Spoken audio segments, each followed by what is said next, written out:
விஸ்வரூபம் திரைப்படம் வரும்பொழுது அந்த திரைப்படத்தில் வந்து மைனாரிட்டி பீப்புளோட மனசு பாதிக்கப்படுவது போல காட்சிகளும் வசனங்களும் இருந்தது. அவர்களை தீவிரவாதிகள் போல சித்தரிப்பது போல இருந்தது.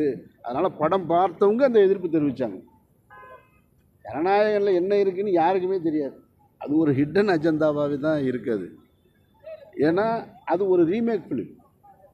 தெலுங்கிலிருந்து மொழிமாற்றம் செய்யப்பட்ட ஒரு படம். அது வேறு மொழியில், தமிழ் மொழியில் மீண்டும் உருவாக்கம் செய்யப்பட்ட படம். அது அந்த படத்தில் அப்படி என்ன காட்சி இருந்தது? வரம்பு மீறிய காட்சிகள் இருக்கா அல்லது வசனங்கள் இருக்கான்றத ரெண்டு தரப்புமே சொல்லாதது தான் இதில் ஒரு பெரிய கேள்விக்குறியாக இருக்குது.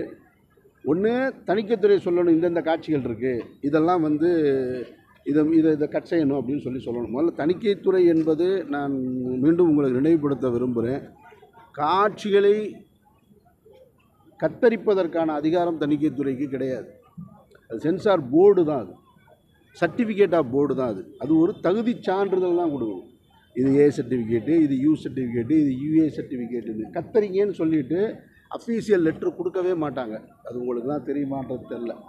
என்னுடைய திரைப்படங்கள்லாம் போச்சுன்னா இந்தந்த காட்சிகளை நீங்கள் கட் பண்ணணும்னு சொல்லிவிட்டு ஒரு ஒயிட் ஷீட்டில் தான் எழுதி கொடுப்பாங்களே தவிர சென்சார் போர்டோட அஃபீஷியல் லெட்டர்லேருந்து வராது. நீங்கள் பார்த்தீங்கன்னாக்கா சிகரெட் குடிக்கிற காட்சிகளுக்கு இங்கே வந்து தமிழ் சினிமாவில் வந்து சப்டைட்டில் போடணும்.